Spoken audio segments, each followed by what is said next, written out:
வணக்கம்.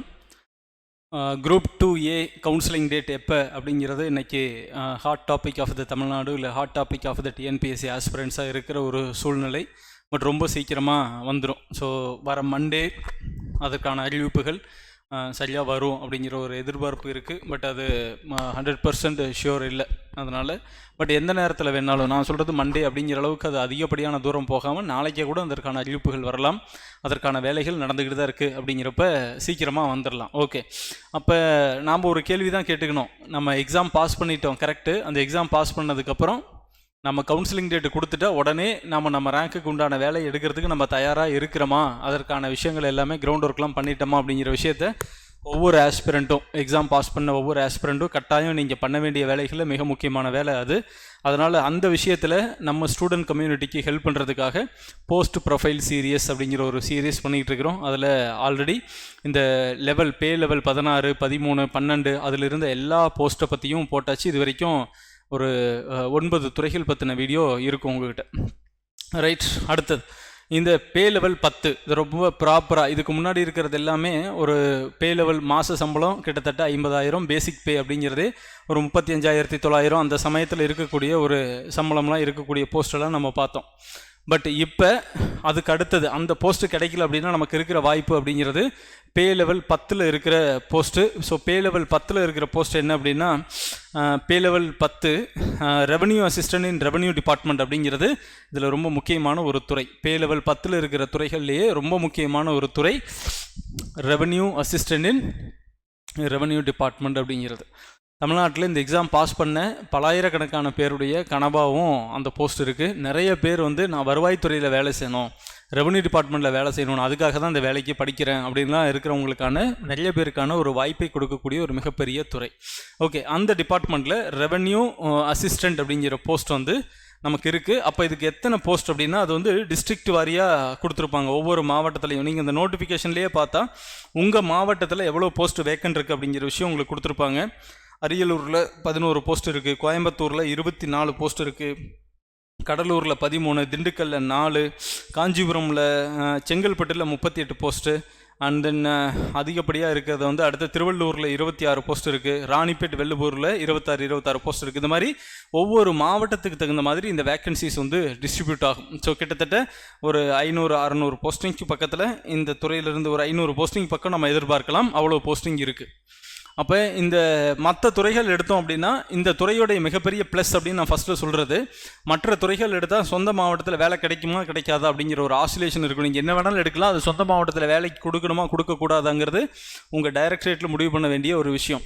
ஆனால் இந்த ரெவன்யூ டிபார்ட்மெண்ட் மட்டும்தான் உங்கள் சொந்த ஊரில் நான் இந்த மாவட்டத்தில் வேலை செய்யணும்னு நீங்கள் முடிவு பண்ணுனா எந்த மாவட்டத்தை வேணாலும் நீங்கள் எடுக்கலாம். உங்களுக்கு சொந்த மாவட்டத்தில் எடுக்கலாம், பக்கத்து மாவட்டத்தில் எடுக்கலாம், மாமனாரோட ஊரில் வேலை பார்க்கலாம், அது நமக்கு சௌகரியமாக இருக்கும் அப்படிங்கிறதுக்காக நீங்கள் என்ன வேணாலும் எடுக்கலாம். ஸோ எந்த ஊரில் நீங்கள் வேலை பார்க்கணும்னு நீங்கள் முடிவு பண்ணுறீங்களோ அந்த ஊரில் வேலை பார்க்கறதுக்கான வாய்ப்பை கொடுக்குற ஒரு துறை இந்த வருவாய்த்துறை அப்படின்னு சொல்கிறது. ரைட். ஸோ இந்த துறை பற்றின plus minus duties powers functions இது எல்லாத்தையுமே நான் உங்களுக்கு ஒரு ஓவரால் கம்ப்ளீட் வியூ கொடுத்துட்றேன். அதுக்கப்புறம் அதன் அடிப்படையில் நீங்கள் யோசித்து இந்த துறை எடுக்கலாமா வேண்டாமா அப்படிங்கிற ஒரு விஷயத்தை நீங்கள் எடுத்துக்கலாம். ரைட். இப்போ இந்த போஸ்ட்டோட பேர் நோட்டிஃபிகேஷனில் கொடுத்துருக்கிறது ரெவன்யூ அசிஸ்டன்ட் இன் ரெவன்யூ டிபார்ட்மெண்ட் அப்படின்னு கொடுத்துருக்குறாங்க. வருவாய் உதவியாளர் அப்படின்னு நம்ம கொடுத்துருக்குறாங்க. இது ஒரு அசிஸ்டன்ட் போஸ்ட்டு. ஸோ இந்த போஸ்ட்டில் நீங்கள் சப்போஸ் நாளைக்கு நீங்கள் இந்த டிபார்ட்மெண்ட் எடுக்கிறீங்க, நீங்கள் ஒரு கலெக்டரேட்டில் வேலைக்கு வரீங்க அப்படின்னா உங்களுக்கு ஒரு ஐடி கார்டு கொடுப்பாங்க. அந்த ஐடி கார்டில் உங்களை என்னென்னு மென்ஷன் பண்ணுவாங்க அப்படின்னா சீனியர் ரெவன்யூ இன்ஸ்பெக்டர் அப்படின்னு மென்ஷன் பண்ணுவாங்க. ஸோ இந்த ரெவன்யூ அசிஸ்டண்ட் அப்படிங்கிற பேர் அந்த நாமன் கிளேச்சர் இப்போ மாற்றிய ஒரு வருஷத்துக்கு மேலே ஆயிடுச்சு. ஸோ அதோட பேர் முதுநிலை வருவாய் ஆய்வாளர், சீனியர் ரெவன்யூ இன்ஸ்பெக்டர். உங்கள் பேர் போட்டு சீனியர் ரெவன்யூ இன்ஸ்பெக்டர் அப்படின்னு தான் கொடுப்பாங்க. நீங்கள் ஆஃபீஸில் தான் வேலை பார்ப்பீங்க, ஆனால் அந்த போஸ்ட்டோட பேர் சீனியர் ரெவன்யூ இன்ஸ்பெக்டர், SRI அப்படின்னு சொல்லுவோம். ஸோ இந்த போஸ்ட்டை டிபார்ட்மெண்ட் வைஸ் மாற்றிட்டாங்க. பட் இன்னும் அஃபீஷியலாக கெசட்டில் வரல அப்படிங்கிறதால டிஎன்பிஎஸ்சி நோட்டிஃபிகேஷனில் இன்னும் ரெவன்யூ அசிஸ்டன்ட் அப்படின்னே கொடுக்குறாங்க. மேபி அடுத்த நோட்டிஃபிகேஷனில் அந்த பேர் மாறிடும். So you will be called as revenue assistant or senior revenue inspector அப்படிங்கிற ஒரு போஸ்ட்டுக்கு தான் நீங்கள் வர போகிறீங்க. Point number 1. ரெண்டாவது, இந்த எக்ஸாமுக்கு யாரெல்லாம் சார் எலிஜிபிள், ஏதாவது ஸ்பெசிஃபிக் டிகிரி இருக்கா அப்படின்னா, இதுக்கு முன்னாடி ஒரு கன்ஸ்ட்ரெயின் இருந்துச்சு, engineering candidates are not eligible to take up this post அப்படிங்கிற ஒரு கன்ஸ்ட்ரெயின் இருந்துச்சு. இப்போ அதெல்லாம் ரிமூவ் பண்ணிட்டாங்க. எனி டிகிரி, நீங்கள் ஆர்ட்ஸாக இருக்கலாம், இன்ஜினியரிங்காக இருக்கலாம், மெடிக்கலாக இருக்கலாம், நீங்கள் என்ன டிகிரி இருந்தாலும், உங்களோட பேக்ரவுண்ட் என்னவாக இருந்தாலும் நீங்கள் இந்த போஸ்ட்டை செலக்ட் பண்ணலாம் அப்படிங்கிறது கொடுத்துட்டாங்க. ஸோ எலிஜிபிலிட்டி அப்படிங்கிறத பொறுத்த வரைக்கும் ரொம்ப சிம்பிள். கன்ஃபியூஸ் பண்ணாமல் நீங்கள் மைண்டில் வச்சுக்கிறது எனி டிகிரி அப்படிங்கிறது நீங்கள் வச்சுக்கலாம். Clear, right. அப்போ நம்ம வேலை செய்ய போகிறது எந்த துறைன்னு தெரிஞ்சிருச்சு, வருவாய்த்துறையில் நம்ம வேலை செய்ய போகிறோம். அப்போ அந்த வருவாய்த்துறை அப்படிங்கிறத பற்றி நீங்கள் தெரிஞ்சுக்கணுன்னா, இந்த வருவாய்த்துறை அப்படிங்கிறதான் அரசுக்கு மிகப்பெரிய அளவில் வருவாயை ஈட்டி கொடுக்கக்கூடிய ஒரு துறையாக தொடக்க காலத்தில் இருந்துச்சு. ஒரு அரசு அப்படின்னு வர்றப்ப, அது குறிப்பாக இந்த ரெவன்யூ டிபார்ட்மெண்ட் அப்படிங்கிற ஒரு டிவிஷன் ஆரம்பித்தது பிரிட்டிஷ்.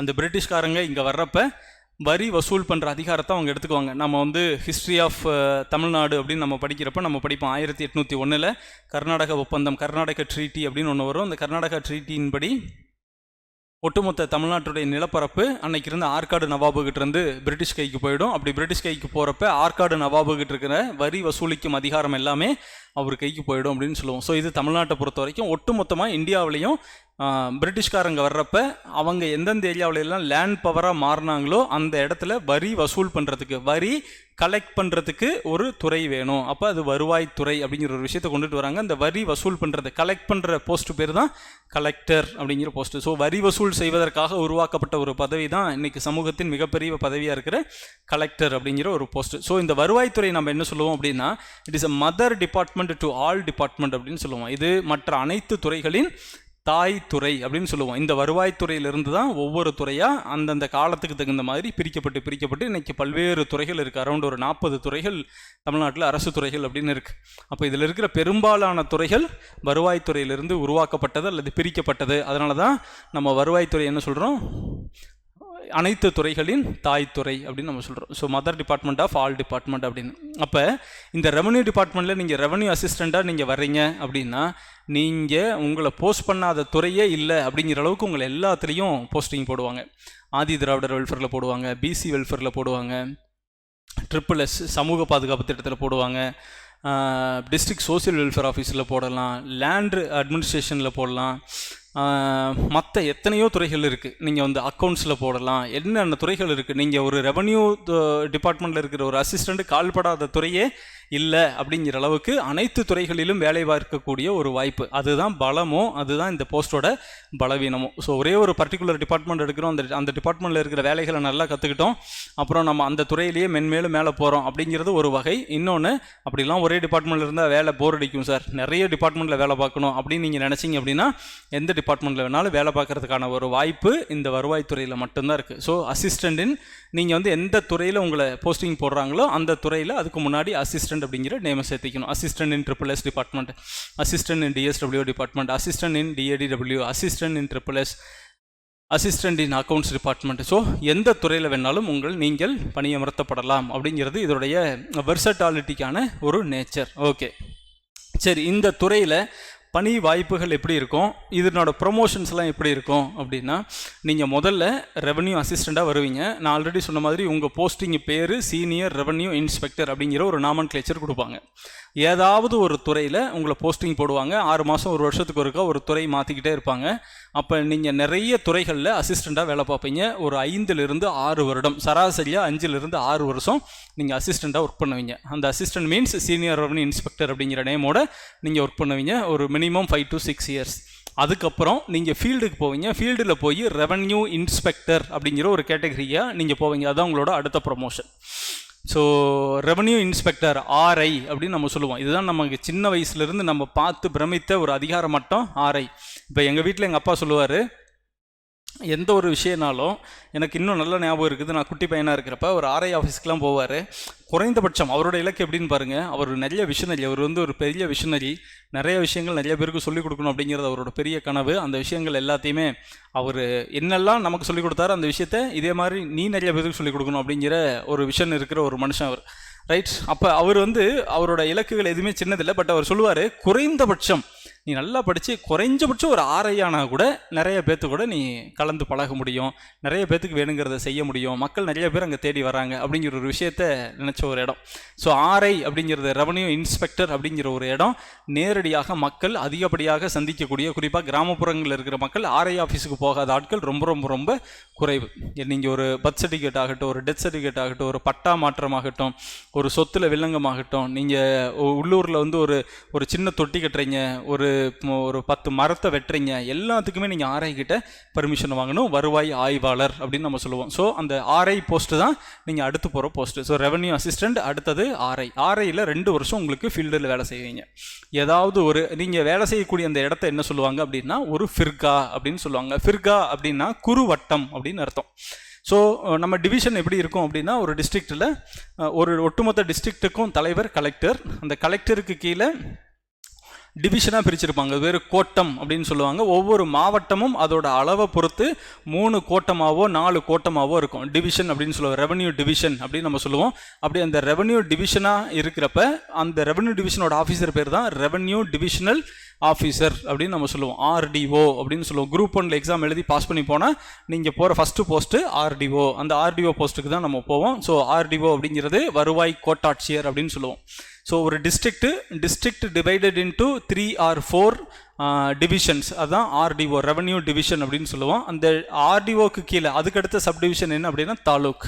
ஒரு மாவட்டத்துக்கு 10 இருக்கலாம், 12 இருக்கலாம், 8 இருக்கலாம், 7 இருக்கலாம். தாலுக்காக்கள் 7 தாலுக்காவிலிருந்து 12 தாலுக்கா வரைக்கும் எவ்வளோ வேணாலும் அந்த நிலப்பரப்பை பொறுத்து தாலுக்காக்கள் இருக்கும். ஸோ ஃபஸ்ட்டு மாவட்டம், அதுக்கு அடுத்தது கோட்டம், கோட்டத்துக்கு அடுத்தது தாலுக்கா அப்படின்னா தமிழில் வட்டம் அப்படின்னு நம்ம சொல்லுவோம்.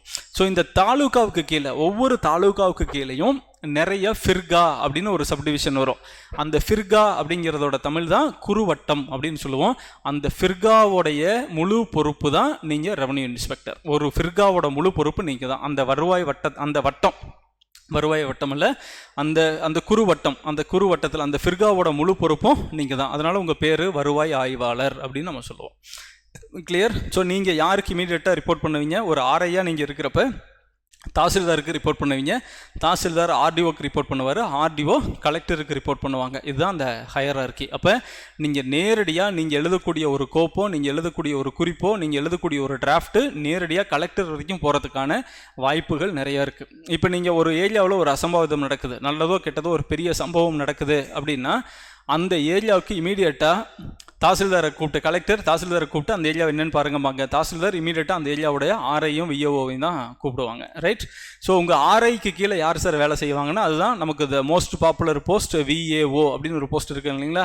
அந்த விஏஓ போஸ்ட்டில் இருக்கிறவங்க எல்லாருமே உங்கள் ஆர்ஐக்கு கீழே தான் இருப்பாங்க. ஒவ்வொரு ஆர்ஐக்கு கீழேயும் நிறைய விஏஓக்கள் இருப்பாங்க. இந்த விஏஓக்கள் எல்லாத்தையும் கண்ட்ரோல் பண்ணுறது, விஏஓவோட சம்பளம், அவங்களுக்கு லீவு சாங்ஷன் பண்ணுறது, அவங்களோட எஸ்ஆர் மெயின்டைன் பண்ணுறது, இது எல்லாமே ஒரு ஆர்ஐயோட வேலை. ஸோ ஆர்ஐ போஸ்ட் அப்படிங்கிறது ரொம்ப ரொம்ப முக்கியமான போஸ்ட். ஸோ ஃபஸ்ட்டு நீங்கள் ரெவன்யூ அசிஸ்டண்ட்டாக வேலைக்கு போகிறீங்க. ஒரு 5 வருடம் ஏதாவது ஒரு அலுவலகத்தில் அசிஸ்டண்ட்டாக ஒர்க் பண்ணுறீங்க. அதுக்கப்புறம் ஒரு ஆர்ஐ அப்படின்னு ஃபீல்டுக்கு போகிறீங்க. ஃபீல்டில் அது பேர் ஃபிர்கா ஆர்ஐ அப்படின்னு நம்ம சொல்லுவோம். ஸோ ஃபிர்காவில் நீங்கள் வந்து ஒரு 2 வருஷம் வேலை பார்த்ததுக்கப்புறம் எகெயின் ஒரு வருஷம் நீங்கள் இன்னும் ஏதாவது ஒரு ஆஃபீஸில் எகெயின் அசிஸ்டண்ட்டாக திரும்ப வந்து வேலை பார்ப்பீங்க.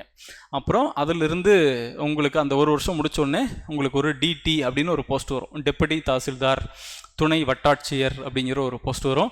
டெப்புட்டி தாசில்தார்லேருந்து 6 வருஷம் 7 வருஷம் ஆச்சு அப்படின்னா மினிமம் 7லேருந்து 8 வருஷம் ஆயிடுது. ஸோ டெப்புட்டி தாசில்தார்லேருந்து அடுத்த போஸ்ட்டு தாசில்தார், தாசில்தாருக்கு அடுத்தது ஆர்டிஓ, ஆர்டிஓக்கு அடுத்தது டிஆர்ஓ, டிஆர்ஓக்கு அடுத்தது டிஸ்ட்ரிக்ட் கலெக்டர் அப்படின்னு நம்ம சொல்லுவோம்.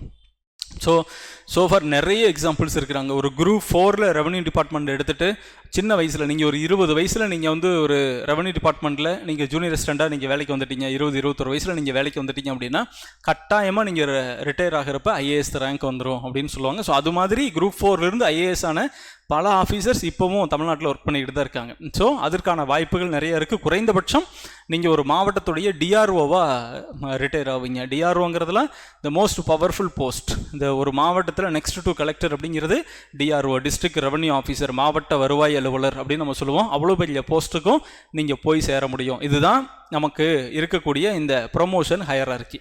ரைட்? இதில் இன்னொரு ரொம்ப முக்கியமான ஒரு ப்ளஸ்ஸான ஒரு விஷயம் என்ன அப்படின்னா, நீங்கள் சொந்த மாவட்டத்தில் ஃபஸ்ட்டு வேலைக்கு போகிறது மட்டுமல்ல, நீங்கள் டெப்யூட்டி கலெக்டராக போகிற வரைக்கும் டெப்யூட்டி கலெக்டர் அப்படின்னு இங்கே நான் சொல்கிறது வந்து ஆர்டிஓன்னு சொல்கிறேன்ல ஒரு போஸ்ட், அந்த ஆர்டிஓ போஸ்ட்டுக்கு பேர் தான் deputy collector. Deputy collector is a rank. அந்த ரேங்க்கில் ஒர்க் பண்ணுற ஒருத்தர் தான் ஆர்டிஓ. ஸோ நீங்கள் ஆர்டிஓவாக இருக்க வரைக்கும் நீங்கள் அசிஸ்டண்ட்டாக வேலை செஞ்சு ஆர்ஐ ஆகி, டிடி ஆகி, தாசில்தார் ஆகி, அதுக்கப்புறம் நீங்கள் டெப்யூட்டி கலெக்டராக வர்றப்ப இந்த 4 ப்ரமோஷன் வரைக்கும் ஆல்மோஸ்ட் 20 இயர்ஸ் நீங்கள் எந்த மாவட்டத்தில் செலக்ட் பண்ணுறீங்களோ அந்த மாவட்டத்துக்குள்ளேயே தான் நீங்கள் மாற்றி மாற்றி வேலை செய்வீங்க. அந்த மாவட்டத்தில் இருக்கிற தாலுக்கா ஆஃபீஸில் வேலை பார்க்கலாம், அங்கே இருக்கிற ஒரு ஃபீல்டில் வேலை பார்க்கலாம், இல்லை நீங்கள் ஒரு ஆர்டிஓ ஆஃபீஸில் வேலை பார்க்கலாம், இல்லை கலெக்டர் ஆஃபீஸில் வேலை பார்க்கலாம். இதுதான் ஒரு ரெவன்யூ அசிஸ்டண்ட்டாக வரவங்க வேலை செய்யக்கூடிய இடம். ரைட், இவ்வளோ இடங்களில் நீங்கள் வேலை பார்க்கலாம். ஒன்று தாலுக்கா ஆஃபீஸ், இல்லைனா ஆர்டிஓ ஆஃபீஸ், இல்லைனா கலெக்டர் ஆஃபீஸ். இந்த இடத்துல தான் உங்களுக்கான போஸ்டிங் போடுவாங்க. இங்கெல்லாம் தான் நீங்கள் ஒர்க் பண்ணுவீங்க. ஸோ குறைந்தபட்சம் நீங்கள் எந்த மாவட்டத்தை தேர்ந்தெடுக்கிறீங்களோ அந்த மாவட்டத்தில் குறைந்தபட்சம் 20 ஆண்டுகள் வேலை செய்கிறதுக்கான ஒரு பெரிய வாய்ப்பு மற்ற எந்த துறைகளிலும் இருக்காது. 2 துறைன்னு சொல்லுவாங்க, ஒன்று ஊரக வளர்ச்சித்துறை, இன்னொன்று வருவாய்த்துறை. இந்த 2 துறையிலையும் அதற்கான வாய்ப்புகள் ரொம்ப ரொம்ப அதிகம். ஸோ இதுதான் அந்த ஹையரார்கி. டெப்யூட்டி கலெக்டர்லேருந்து தான் அது ஸ்டேட் சீனியாரிட்டியாக மாறும். ஸ்டேட் சீனியாரிட்டி மாறுறப்ப மாநிலத்தோட எங்கிருந்து வேணாலும் உங்களை போஸ்டிங் போடலாம். சரி, அப்போ என்ன வேலை பார்ப்பீங்க? நீங்கள் ஒரு ரெவன்யூ அசிஸ்டண்ட்டாக போகிறீங்க, இல்லை நீங்கள் ஒரு ஃபீல்டில் ஆர்ஐயாக இருக்கிறீங்க அப்படின்னா நீங்கள் என்னென்ன வேலை பார்ப்பீங்க அப்படின்னா, மிக முக்கியமான பணி. நீங்கள் ரெவன்யூ அசிஸ்டண்ட்டாக இருக்கிறப்ப சீட் ஒர்க்கு தான் அசிஸ்டண்ட் அப்படின்னு நம்ம சொல்லுவோம். ஸோ நீங்கள் எந்த ஆஃபீஸில் உங்களை போஸ்டிங் போடுறாங்களோ அந்த ஆஃபீஸில் இருக்கிற எல்லா விதமான வேலைகளையும் செய்ய வேண்டியது உங்கள் பணி. அப்புறம் ரெவன்யூ அசிஸ்டண்ட்லேருந்து நீங்கள் ரெவன்யூ இன்ஸ்பெக்டராக நீங்கள் உள்ளே போகிறீங்க அப்படின்னா, ரெவன்யூ இன்ஸ்பெக்டரில் நீங்கள் என்ன செய்வீங்க?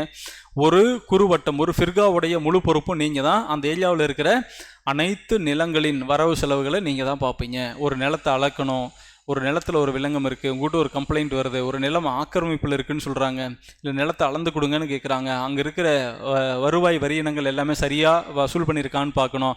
ஒவ்வொரு விஓஓ, நிறைய விஓஓக்கள் உங்கள் கண்ட்ரோலில் இருப்பாங்க, அந்த விஓலாம் அவங்க வேலையை சரியாக பார்த்துருக்குறாங்களா அப்படிங்கிறத நீங்கள் கண்காணிக்கணும். அப்படிங்கிறப்ப இந்த வெர்சடைல் ரோல் ஒரு ரெவன்யூ இன்ஸ்பெக்டராக இருக்கிறப்ப, ஸோ ஒரு நிலம் ஒப்படைப்பு, ஒரு நிலத்துக்கு பட்டா கொடுக்கறது, சிட்டா கொடுக்கறது, அந்த நிலம் சம்பந்தப்பட்ட மற்ற விஷயங்கள், ஒவ்வொரு நிலத்துங்க அரசின் தேவைகளுக்காக நிலத்தை வந்து கையகப்படுத்தணும் அப்படின்னா முதல் கட்டமாக மக்களுடன் போய் பேச்சுவார்த்தை நடத்துறது அந்த ஏரியாவோட ஆர்ஐ.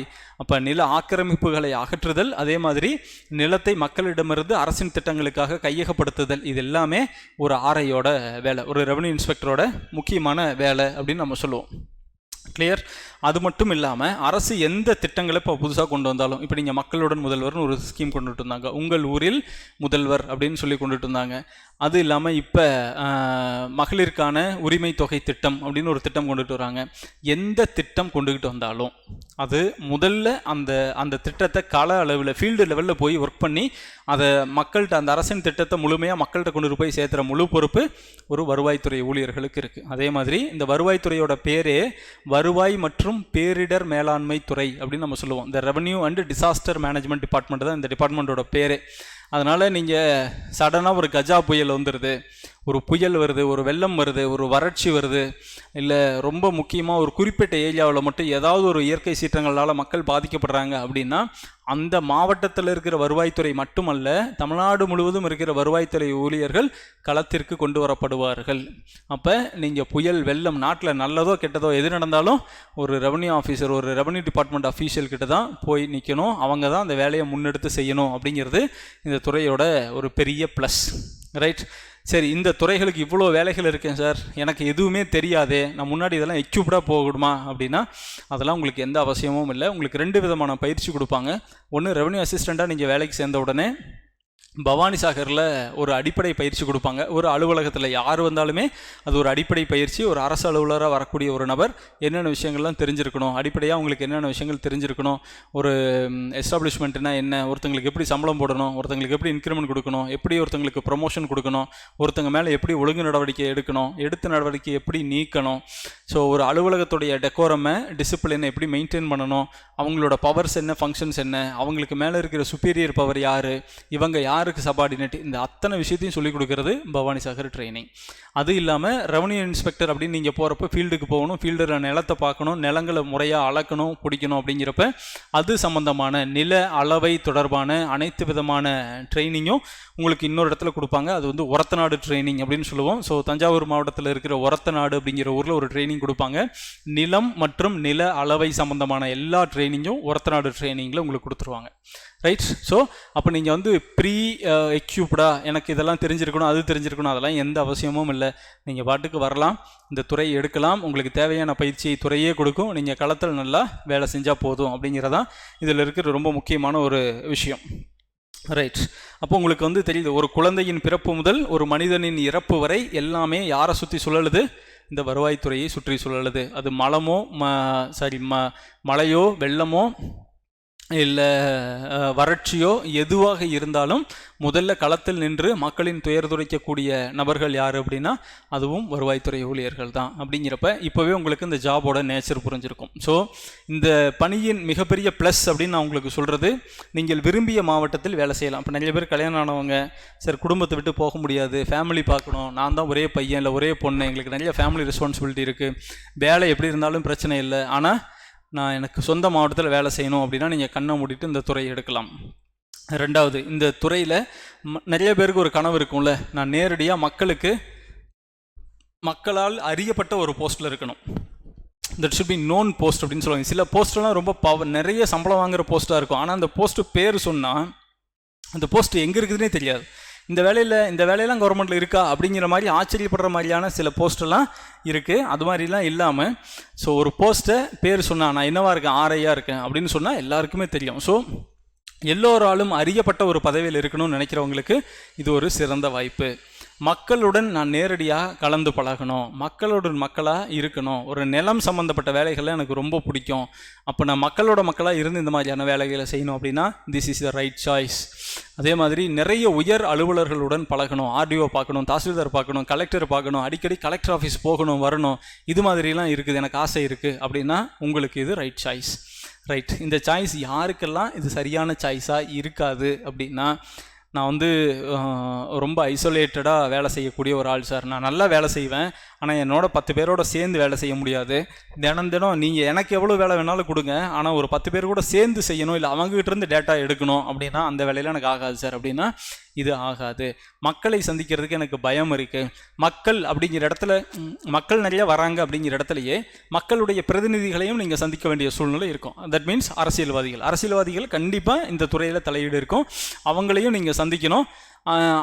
அதையெல்லாம் எனக்கு ஆகவே ஆகாது சார் அப்படின்னா நீங்கள் இந்த துறையை தவிர்க்க வேண்டும். எனக்கு இருக்கிற இடம் தெரியாமல் ஒரு போஸ்ட் வேணும் அப்படின்னா ரெவன்யூ டிபார்ட்மெண்ட் உங்களுக்கான துறை அல்ல. அப்போ இதெல்லாம் பேஸ் பண்ணி வச்சுக்கோங்க. அப்புறம் அதை தாண்டி இந்த துறையில் நமக்கு எவ்வளோ சார் சம்பளம் கிடைக்கும், அப்போ நான் அதை வச்சு முடிவு பண்ணுறேன் அப்படின்னா இது வந்து பேசிக்காக பே லெவல் 10 இருக்கிற ஒரு போஸ்ட்டு, பேசிக் பே 20,600, அப்போ டிஏ ஹெச்ஆர்ஏ சிசிஏ, டிஏ வந்து 51%, அதுக்கப்புறம் சிசிஏ ஹெச்ஆர்ஏ இதெல்லாம் போட்டால் உங்களுக்கு ஒரு 34,000 ரூபா உங்களுக்கு வரும். அதிலிருந்து 10% சிபிஎஸ் பிடிச்சிக்குவாங்க, அப்போ 3,400 ரூபா போயிடும். அப்படின்னா அரவுண்ட் உங்கள் கையில் மாத சம்பளமாக 30,000 ரூபாய் வரும், 30,000 ருபீஸ் உங்களுக்கான ஒரு சேலரியாக வரும். ஓகே, அப்போ நான் வந்து இந்த எக்ஸாமை படிச்சுட்டு சார் நான் வந்து இந்த குரூப் 2A படிக்கிறேங்க, ஆனால் நான் குரூப் 1 படிக்கணும்னு நான் ரொம்ப தீவிரமாக இருக்கிறேன், எனக்கு வந்து இதில் ரொம்ப லெஷரான டைம் கிடைச்சா நான் அடுத்த எக்ஸாமுக்கெலாம் படிப்பேன், வாய்ப்பே இல்லை, அதுக்கு ரொம்ப கஷ்டம். நீங்கள் ஏன்னா நீங்கள் எடுக்கிறது ஒரு செலக்டிவ் டிபார்ட்மெண்ட், ஒரு துறைக்குள்ளே மட்டும் நீங்கள் வேலை செய்ய போகிறதில்ல, ஒரு இருக்கிற எந்த துறைகளில் வேணாலும் அடிக்கடி மாவட்டத்துக்குள்ளே தான் வேலை செய்வீங்க, ஆனால் அடிக்கடி இடமாறுதல் இருக்கக்கூடிய ஒரு சூழ்நிலை இருக்கும். அதனால் நீங்கள் எந்தெந்த டிபார்ட்மெண்ட்டுக்கெலாம் உங்களை போஸ்டிங் போடுறாங்களோ அந்த டிபார்ட்மெண்ட்டோட வேலைகளை எல்லாம் கற்றுக்கிட்டு தான் நீங்கள் வேலை செய்ய முடியும். அப்படிங்கிறப்ப உங்களுக்கு அந்த லெஷர் டைம்லாம் கிடைக்காது. அதனால் நான் கண்டிப்பாக அடுத்த எக்ஸாமுக்கு படிக்கிறேன், நான் வேலை பார்த்துக்கிட்டே என்னால் படிக்க முடியுமா அப்படின்னா அது கொஞ்சம் சிரமம். பெண்களுக்கு ஆப்டான துறையா அப்படின்னா டெஃபினட்டாக ஆப்டான துறை தான், அதெல்லாம் ஒன்றும் பிரச்சனையே இல்லை. பெண்களை அதிகாரமயப்படுத்துதல், நீங்கள் ஒரு பவர்ஃபுல்லாக ஒரு லேடி, நீங்கள் ஒரு ஜீப்பில் போய் ஒரு தாசில்தாராக நீங்கள் இறங்குறீங்க, 1000 ஆண்கள் தாசில்தாராக இருக்கலாம், ஆனால் அதே இடத்துல ஒரு லேடி தாசில்தாராக ஒரு ஜீப்பில் நீங்கள் போய் இறங்குறீங்க அப்படின்னா உங்களுக்கு கிடைக்கிற மரியாதையே பயங்கரமாக இருக்கும், அது ஒரு வேறு லெவல் ஒரு மரியாதை இருக்கும். ஸோ உண்மையிலேயே பெண்களை அதிகாரமயப்படுத்துதல் அப்படிங்கிறதுக்கு பெரிய பங்களிக்கிறது வருவாய்த்துறை. வருவாய்த்துறையில் இருக்கிற எல்லா பதவிகளுமே பெண்களை ரொம்ப சக்தி மிக்கவர்களாக, ஒரு கம்பீரமாக, ரொம்ப ஒரு கெத்தாக உங்களை போர்ட்ரேட் பண்ணக்கூடிய ஒரு போஸ்ட்டு. ஸோ அந்த அளவுக்கு உங்களுக்கு ஆசை இருந்துச்சுன்னா ஓகே, இல்லை சார் நான் இயல்பாகவே பெண்கள் அப்படின்னா ஒரு டெஃபினேஷன் வச்சுருப்பாங்களே, நான் ரொம்ப சாஃப்ட்டு, யாருக்கிட்டையும் பேச மாட்டேன், அமைதியாக இருக்கணும், சனி ஞாயிறு பக்கம்லாம் நான் ஆஃபீஸ் பக்கம் யோசிக்கவே கூடாது, இந்த மாதிரிலாம் அடிப்படையாக அந்த மாதிரி நேச்சர் இருக்கிறவங்களுக்கு இது செட் ஆகாது. ஸோ இதில் வேலை இருக்குமானா கண்டிப்பாக வேலை இருக்கும், எல்லா துறைகளையும் வேலை செய்கிற வாய்ப்பு இருக்கும். அதான் நான் ஆரம்பத்திலே சொன்னேன், இதில் பலமும் ஒன்று தான், பலவீனமும் ஒன்று தான். எல்லா துறைகளிலும் வேலை செய்யணும், நிறைய வேலை கற்றுக்கலாங்கிறது தான் பலம். அப்படி எல்லா துறைகளையும் ரிட்டையர்மெண்ட் வரைக்கும் நம்ம வேலை கற்றுக்கிட்டே இருக்கணும் அப்படிங்கிறதான் அதனுடைய பலவீனமும் கூட. அதனால் மெயின் அடுத்தது சொந்த ஊரை வச்சு நம்ம டிசைட் பண்ணலாமா அப்படின்னா சொந்த ஊர் நிச்சயமாக கிடைக்கும். ஸோ இதெல்லாம் ப்ளஸ்ஸு, இதெல்லாம் மைனஸ் அப்படிங்கிற ஒரு விஷயம் உங்களுக்கு நான் சொல்லியிருக்கிறேன். அரசு பணியில் எந்த பணியுமே மைனஸ்ன்னு நான் சொல்லலை. அதாவது அதை நீங்கள் எப்படி எடுத்துக்கணும் அப்படின்னா இதெல்லாம் மைனஸ் அப்படின்னு இல்லை. நான் இப்போ எந்தெந்த விஷயங்கள்லாம் ஒரு கொஞ்சம் கன்ஸ்ட்ரெயின்டாக இருக்கும் அப்படின்னு நான் சொல்கிறேனோ அந்த பணிகள் தான் பல பேருக்கு கனவு பணியாக இருக்கும். எனக்கு இப்படி தான் சார் வேலை செய்யணும், தினம் 2 கவுன்சிலரையாவது பார்க்கணும், தினம் ஒரு எம்எல்ஏ கிட்ட பேசணும், பொதுமக்களுக்கு நான் நிறையா செய்யணும், ஃபீல்டில் இறங்கணும், நான் போனால் கெத்தாக இருக்கணும், ஒரு 10 வருஷம் கழித்து என் போஸ்ட் நான் ஒரு தாசில்தாராக எங்கள் சொந்த ஊரில் கெத்தாக ஒரு தாசில்தாராக போகணும். ஸோ இதெல்லாம் இருக்கும். இதுக்கு அப்படியே நேர்மாறாக ஒரு குரூப் இருப்பாங்க, அதெல்லாம் வேண்டாம் சார் அப்படின்னு. அடிப்படையாக ஒரு விஷயம் புரிஞ்சுக்கோங்க, அரசு பணி அப்படிங்கிறதுல எந்த இடத்துலலாம் நிறைய பொறுப்புகள் வருதோ அந்த இடத்துல உங்களுக்கு நிறைய அதிகாரம் கிடைக்கும். எந்த இடத்துலலாம் நிறைய அதிகாரம் இருக்கோ அந்த இடத்துல நிறைய அழுத்தங்களும் இருக்கும். So responsibilities directly proportional to power, power directly proportional to pressure. So இதுதான் ஒரு சூத்திரம், இது ஒரு ஃபார்முலாவாக வச்சுக்கோங்க. எனக்கு ரெஸ்பான்சிபிலிட்டியாக அந்த ஆஃபீஸில் ஒன்றும் இல்லை, அப்போ உங்களுக்கு பவரும் ரொம்ப கம்மியாக இருக்கும்.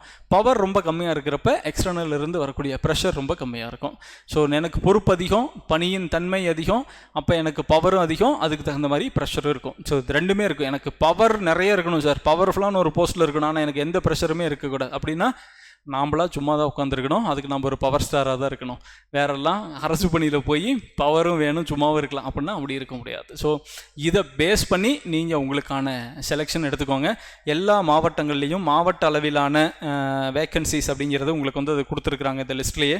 இந்த லிஸ்ட்டை பொறுத்து உங்களுக்கு இருக்கிற ரேங்க்கை பொறுத்து நீங்கள் இந்த ரெவன்யூ டிபார்ட்மெண்ட் எடுக்கலாம். அப்படின்னா இதில் நான் சொன்ன இந்த விஷயங்கள் எல்லாத்தையும் ஒரு கிராஸ் செக் பண்ணி உங்கள் இப்போ ஊரில் நீங்கள் உங்களுக்கு பக்கத்தில் இருக்கிற தாலுக்கா ஆஃபீஸ் போனீங்கன்னா அங்கே ஒரு அசிஸ்டண்ட் இருப்பாங்க, டிடி இருப்பாங்க, தாசில்தார் இருப்பாங்க, அவங்கள பார்த்து சார் நான் அந்த மாதிரி ரெவன்யூ அசிஸ்டண்ட் எடுக்கலான்னு இருக்கிறேன், உங்களோட அனுபவத்தை சொல்லுங்கள் அப்படின்னு சொல்லி நீங்கள் அவங்ககிட்டயே கொஞ்சம் ஃபீல்டில் நிறைய விஷயங்கள் நீங்கள் கேட்டு தெரிஞ்சுக்கலாம். இதெல்லாம் தெரிஞ்சுக்கிட்டு உங்கள் மனதுக்கு ஒப்பும் பட்சத்தில், உங்களுக்கான மதிப்பெண் அதற்கு சரியாக இருக்கும் பட்சத்தில், உங்களுக்கு அதுக்கான வாய்ப்பு இருக்குது அப்படின்னா நீங்கள் இந்த துறையை தாராளமாக தேர்ந்தெடுக்கலாம். ஸோ அடுத்தடுத்து வேறு எந்த துறைகள் அப்படிங்கிறத நான் ஒவ்வொரு விஷயமாக, முக்கியமான துறைகள், அதிகப்படியான காலி பணியிடங்கள் இருக்கக்கூடிய துறைகளை பற்றின ஒரு ஓவரால் வியூ இதே மாதிரி நான் கொடுக்குறேன். ஸோ உங்களுக்கு எந்த துறை உங்கள் மனசுக்கு பிடிக்குதோ அந்த துறையை தேர்ந்தெடுத்து அதில் சிறப்பாக பணியாற்றி நிறைய அதிகாரங்களையும் நிறைய அன்பையும் நிறைய மனிதர்களையும் சம்பாதிக்க வாழ்த்துக்கள்.